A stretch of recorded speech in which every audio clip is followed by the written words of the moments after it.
Maaari na po akong tumanggap ng inyong mga katanungan. Unang tanong mula kay Rafi Ayeng, Daily Tribune.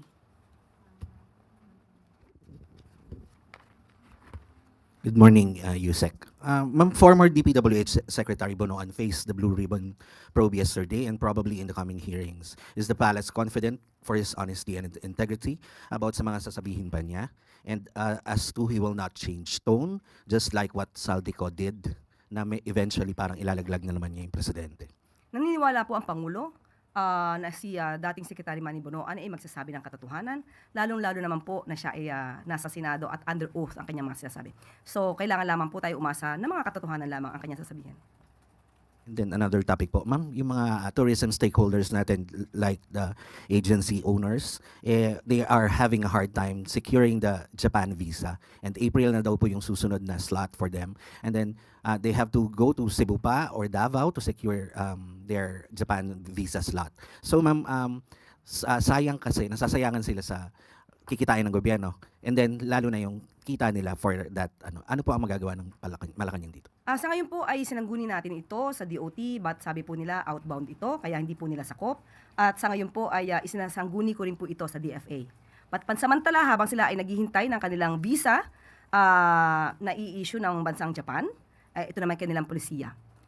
At ginagalang natin to. Pero habang sila ay naghihintay, mas maganda po sigurong i-explore ng ating mga kababayan ang Pilipinas. Iangat din natin ang turismo ng Pilipinas at kung sila ay kikita dahil sa travel tax at kikitain ng mga tourism agencies, mas kikita rin po sila kung iaangat nila ang turismo ng Pilipinas. Thank you po. Sunod na tanong mula kay Marisol Halili, TV5. Magandang umaga, Yusek. Congressman Pulong Duterte questions the motive behind the filing of impeachment case against the president. He said that the lawyer who filed the impeachment against PBBM is the same lawyer who represented the First Lady in the disbarment case against Attorney Glenn Chong. May we have your comment on that?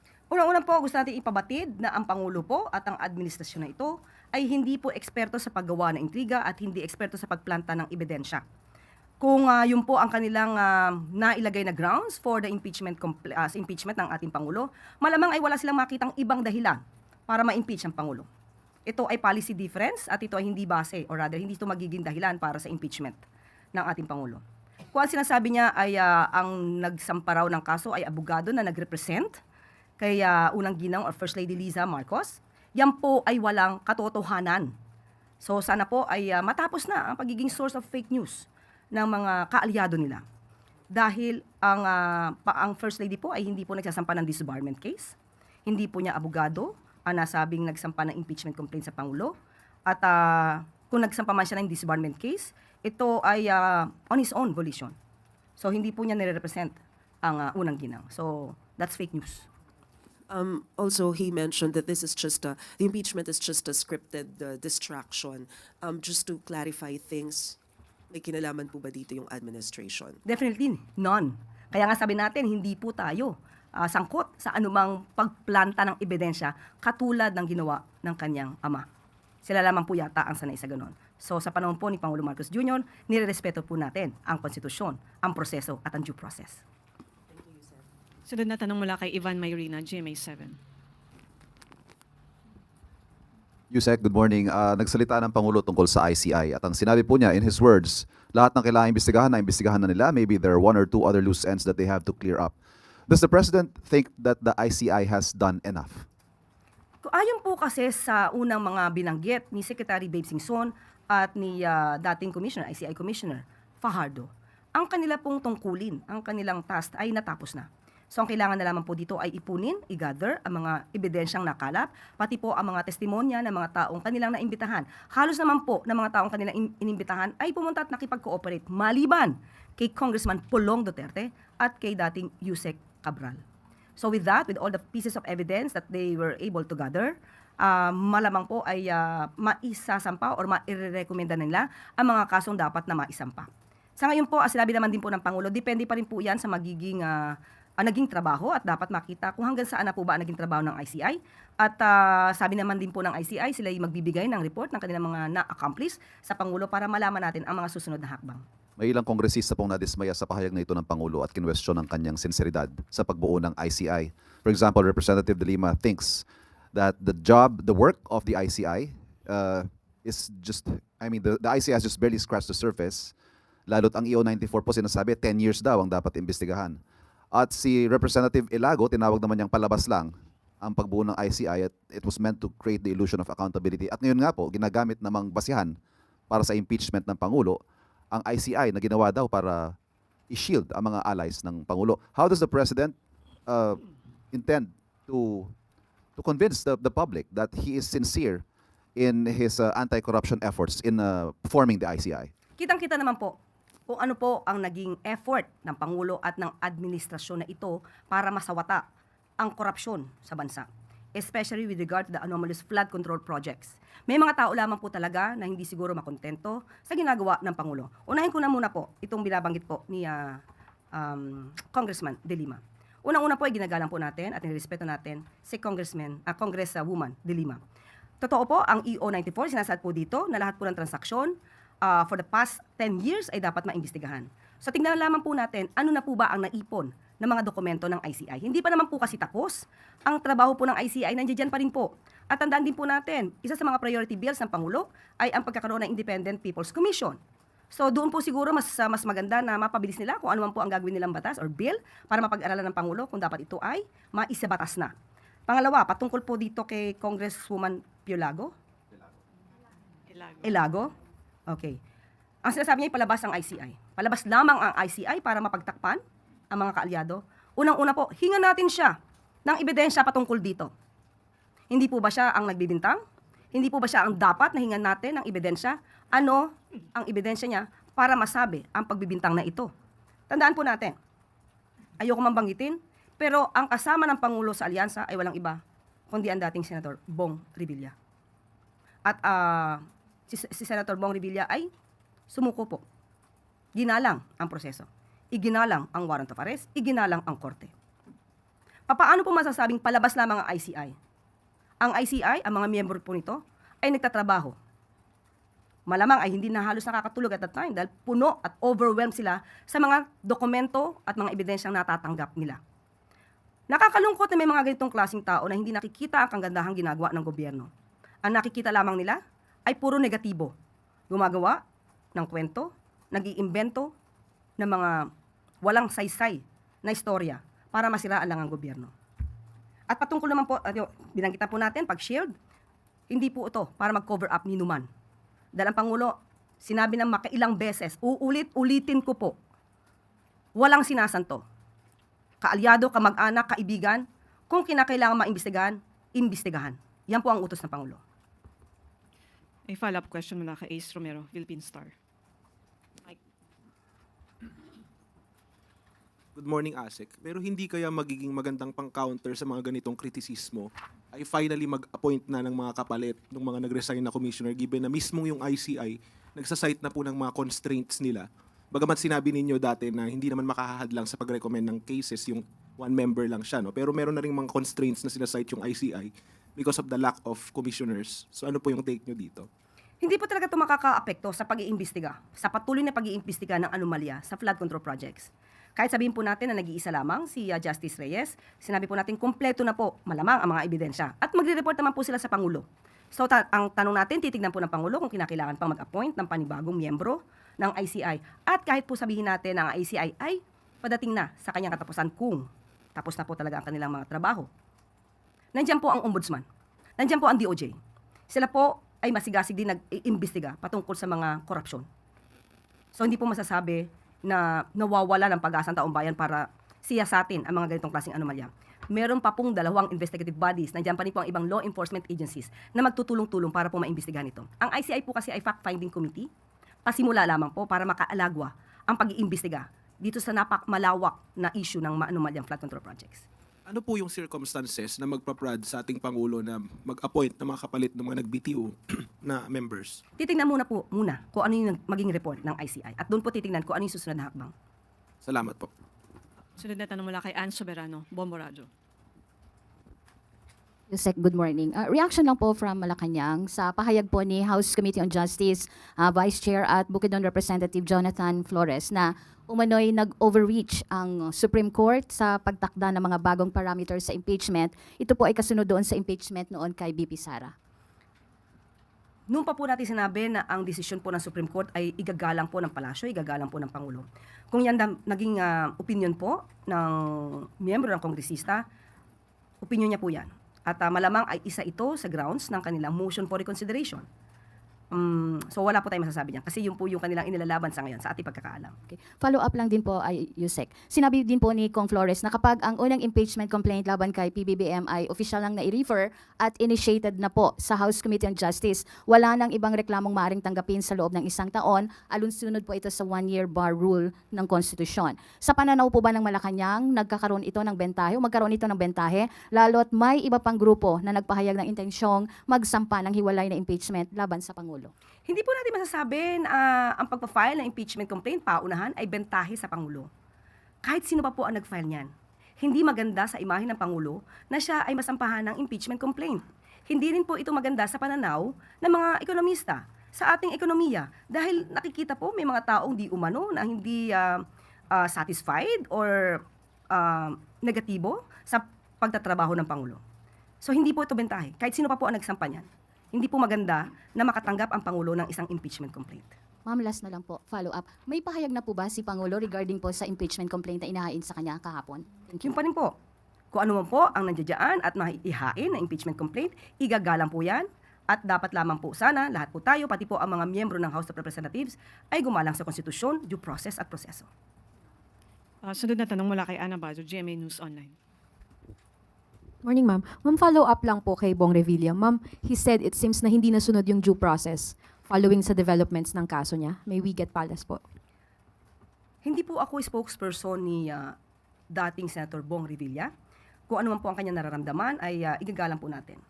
Pero in general, yan po ang talaga magiging opinion at damdamin ng isang naaakusahan. At yan po rin ang kanyang magiging depensa para po mapakita sa taong bayan na siya ay walang kinalaman. So it's just normal for an accused. Ma'am, other matter lang po. Yung DOJ po kahapon, sinabi nila na they are convinced that meron lamang 14 confirmed na ghost projects.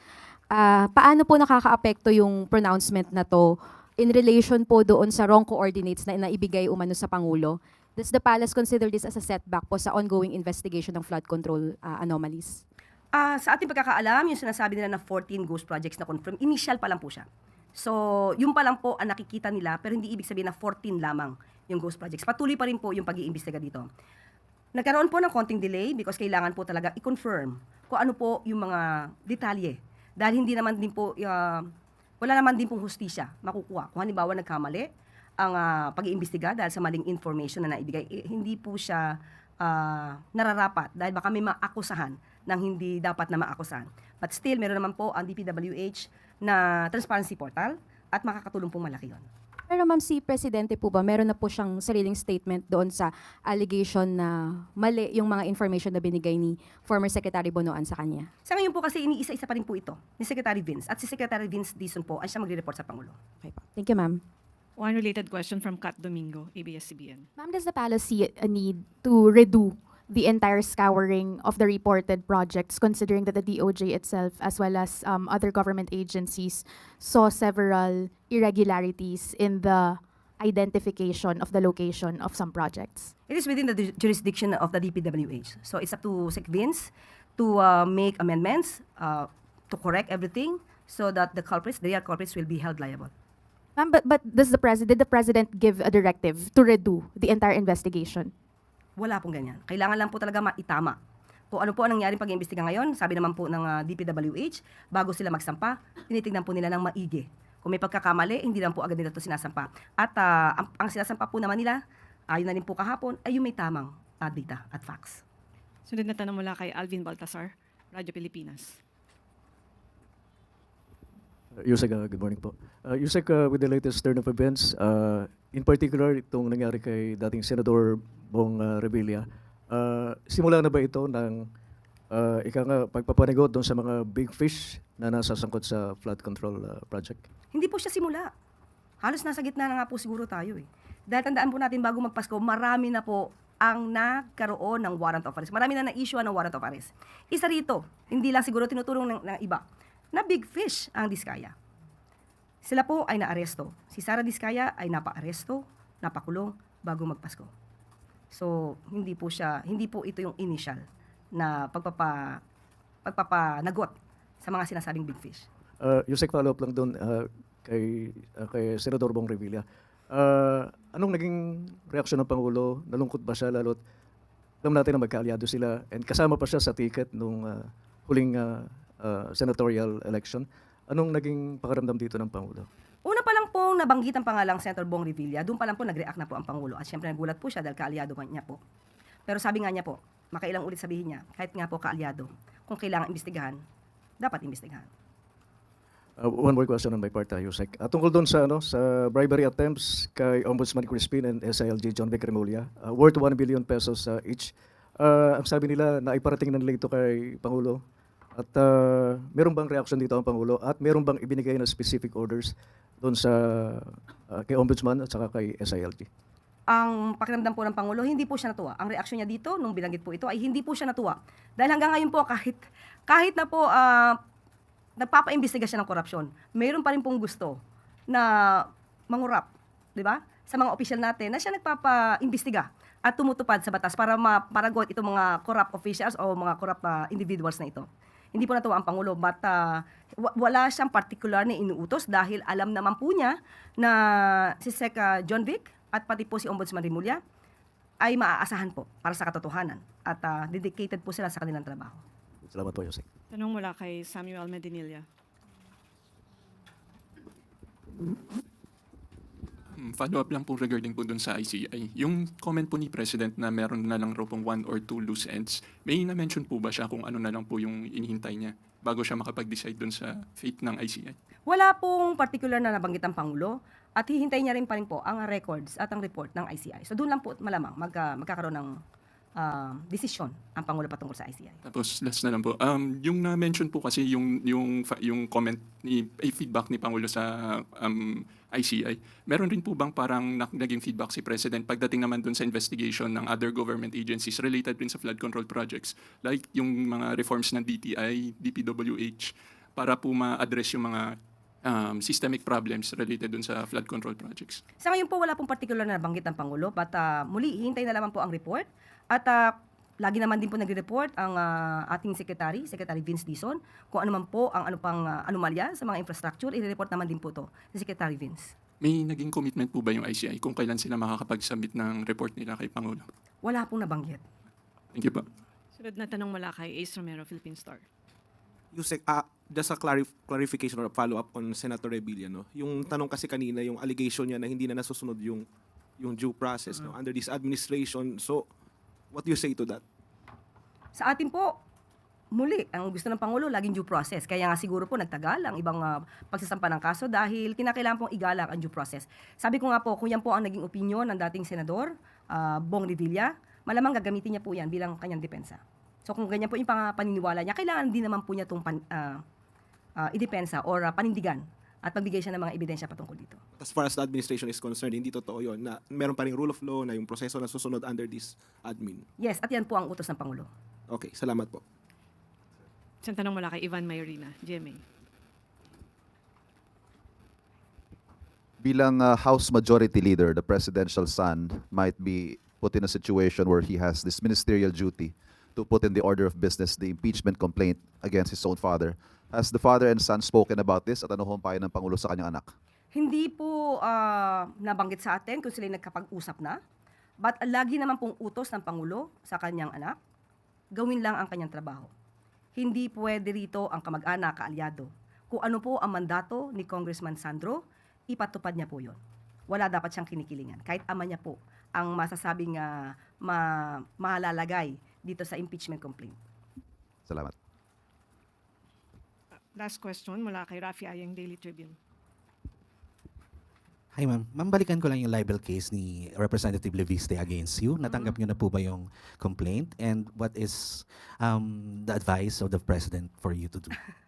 Personal ko na kasi yan. Well, anyway, Friday siya final. Monday, Tuesday, I don't think there is already a raffle to know the branch of the court. So wala pa po tayo. And I will not get the copy personally. I will just wait for the sheriff to serve the summons to me personally. Walang advice ng Pangulo dahil ito'y personal. At ito naman po ay nasabi natin sa ating vlog, sa ating YouTube channel kung saan tayo explain ng mga legal implications ng conflict of interest, transfer, and pag-divest ng mga korporasyon na mayroong franchise. So, yun lamang po yun.